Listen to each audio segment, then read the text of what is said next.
I picked up somebody and he was talking about how he goes to church. He goes to church and he was taking his child.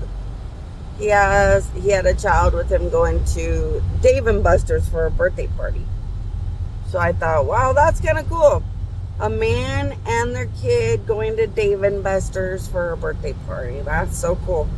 Because every age gets to be a little kid at Dave and Buster's. What a dream birthday party place. And and he was talking about how he goes to church, one of them Calvary Chapel, typical that kind of religion type of things.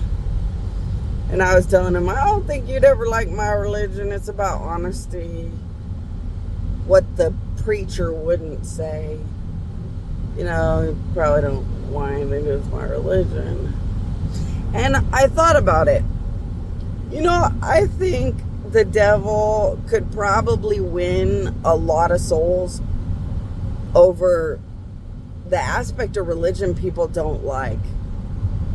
Like facing hell, bad people, criminal consequence. Like, I think the devil has a pretty good hand in here because religion kind of makes you hate God easily because God has to work in hell and take care of all the bad ending realities and bad news. So a real God has to handle the real side of the hatred of bad things and the love of good things. But a preacher only says the love of good things are what they want to say. So I thought, wow, you know, you're a pretty happy guy at a pretty happy church. You probably don't want a darn thing to do at the end of the world or the knowledge of the bad side of existence. And it's probably best. You could easily stay naive, stay in a church that's just fun principles or fun, simple spirituality that you like, and wake up in heaven or anywhere if you truly deserve all those things by the end, and not have to live in the bad side of life where bad people go to bad places and bad things happen to bad people. So I thought, well, some people probably don't need to know.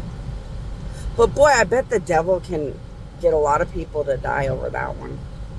Because I was thinking, if I was a preacher possessed by the devil, and we're talking about a bad devil, because we all know that I am a God that created all gods. So if I'm the mother and I created every god, my children, the gods, created everything that created everything.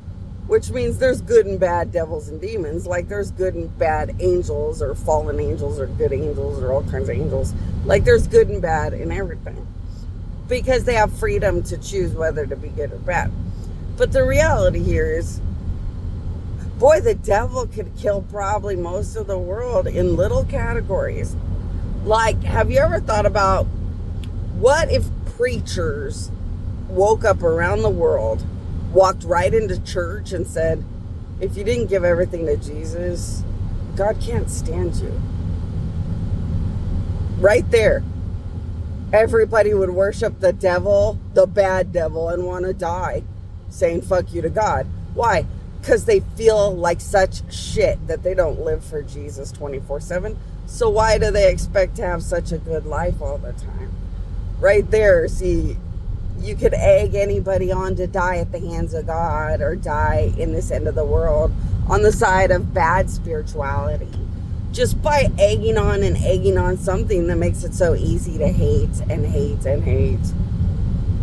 It's like, yeah. And nothing teaches you like a good man that just wants to be a good man raising a child.